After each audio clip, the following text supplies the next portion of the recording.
Montoya was never one to keep his mouth shut, but these days, he's been particularly vocal about Verstappen, and with a surprisingly corporate flavour. So what happened to Juan Pablo? I've got 3 theories. Welcome to the bunker!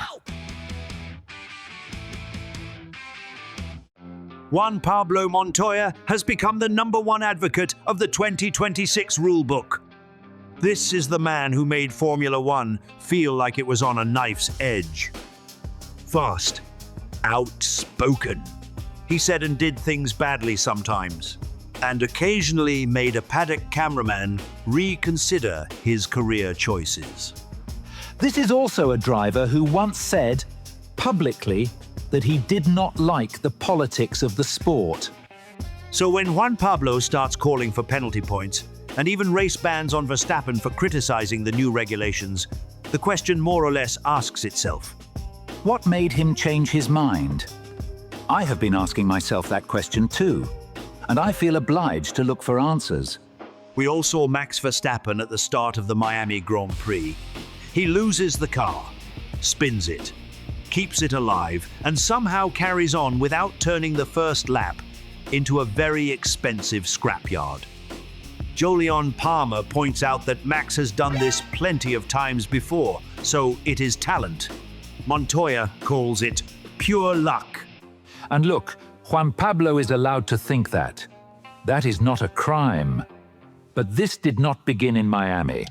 Montoya himself has said that Verstappen reminds him of Schumacher. Same philosophy. You move, or we crash.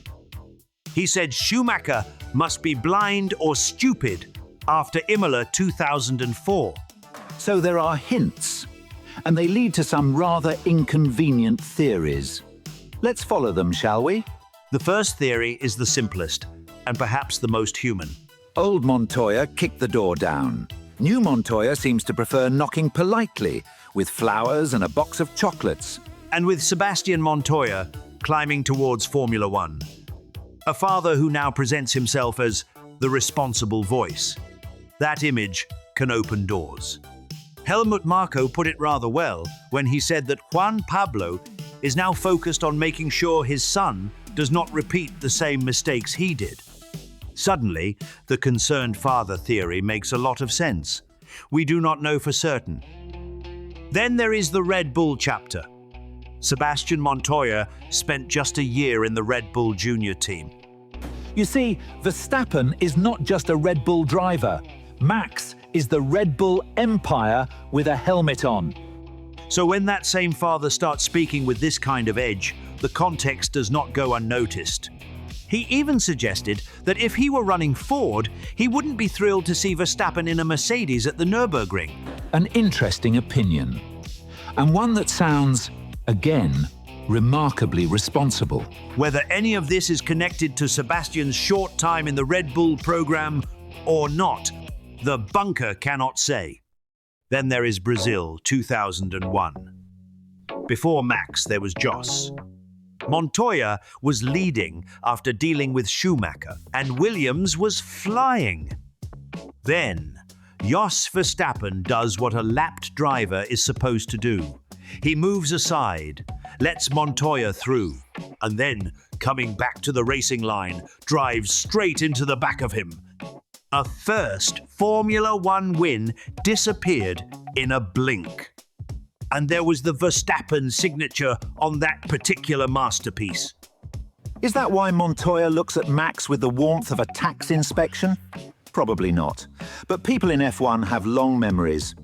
And strangely, Jos's son had a rather similar moment with Ocon in Interlagos back in 2018 when Max was leading the race. One wonders whether Juan Pablo might have repeated inside his head that famous Alonso radio message. Karma. So what happened to Montoya? Maybe it is just that the driver who once made Formula One feel dangerous now lives in a version of the sport that rewards people for sounding responsible. And that, I am afraid, may be the saddest answer of all. The old Montoya never sounded responsible, and we liked him for that. So, just when we thought we could close the file, Juan Pablo goes and calls the V8s boring. Looks like someone has been exposed to unprecedented levels of the bigger picture. The file stays open. If this sort of thing is your cup of tea, the bunker has a subscribe button. Use it wisely. Put the kettle on, I'll bring the biscuits.